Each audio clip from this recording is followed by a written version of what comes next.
Sophie, on vous retrouve dans quelques minutes. Mais pour l'instant, je me tourne vers Perrine Brami. Bonjour Perrine. Bonjour Perrine. Mélanie, bonjour à tous. Alors, c'est devenu un sujet de préoccupation pour les villes, la lutte contre le changement climatique. Perrine, vous avez relevé plusieurs initiatives originales ou inspirantes. Quand on arrive en ville, tout le monde change de trottoir. Surtout quand on arrive en ville, l'air devient beaucoup moins respirable. Les zones urbaines, par exemple, représentent rien moins que 70% des émissions de gaz à effet de serre. Et c'est pas prêt de s'arrêter, je vais vous le dire, puisqu'on estime qu'en 2050, on sera 7 milliards de citadins.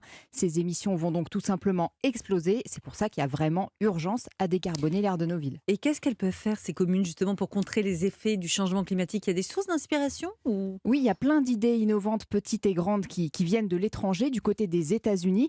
À Los Angeles, en Californie, par exemple, des trottoirs sont peints en blanc, un blanc anti-chaleur pour affronter les 40 degrés qu'on atteint là-bas très très régulièrement en été.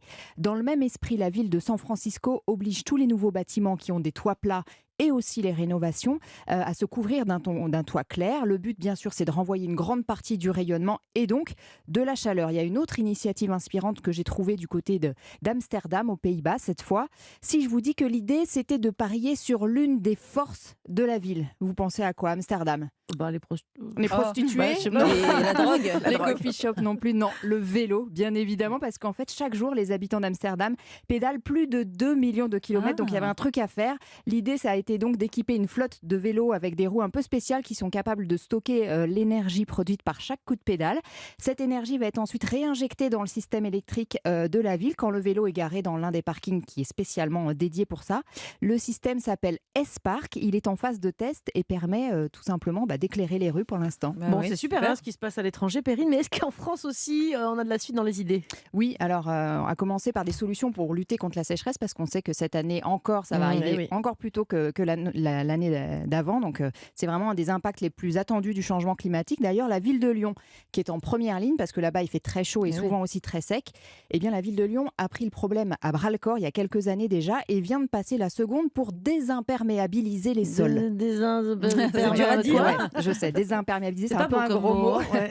En gros, le problème en ville, c'est qu'on a longtemps considéré que l'eau, c'était comme un déchet qu'il fallait évacuer et traiter. Et aujourd'hui, à force d'avoir tout bétonné dans les villes, l'eau de pluie ne s'infiltre plus dans les sols et donc ça ne parvient plus à alimenter les nappes phréatiques et ça contribue à la sécheresse, bien évidemment. Du coup, à Lyon, ils ont décidé de faire machine arrière et de rendre le sol plus perméable.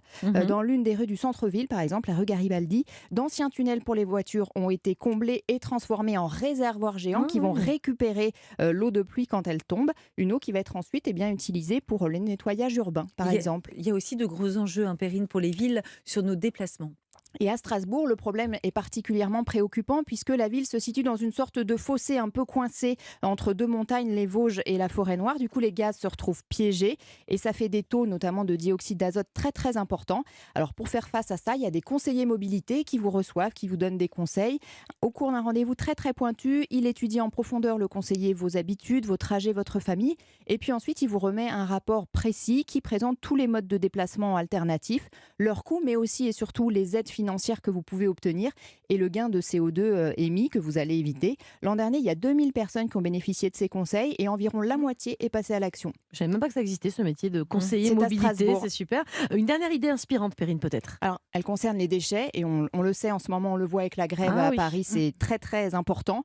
Dans le sud-ouest, il y a un supermarché inversé qui a vu le jour. Inversé, ça veut dire quoi ? Ça veut dire que comme dans un supermarché ordinaire, il y a des caddies, il y a des rayons et des marchandises, sauf qu'ici, il n'y a pas de caisse. Pourquoi ? Parce que tout est gratuit. Une cafetière, une lampe ou des chaises, vous pouvez vous servir sans rien payer. Et à l'inverse, on peut aussi déposer les choses dont on n'a plus l'utilité. Bref, on donne et on prend. Le lieu surfe, vous l'avez compris, sur les codes de la grande distribution, y compris pour son nom, ça s'appelle Smigval Market. Tout cela pour changer l'idée qu'on se fait de nos déchets, bien sûr, et surtout pour en jeter moins. Depuis son ouverture en 2017, il permet chaque année de sauver 1000 tonnes d'objets. Ça se passe à Vers, en Gironde, et 10 nouveaux markets du même type vont bientôt s'implanter dans d'autres communes. Et oui, on n'a pas le temps d'attendre d'avoir 30 ans. Oh là là, merci Perrine pour votre chronique, c'était très clair.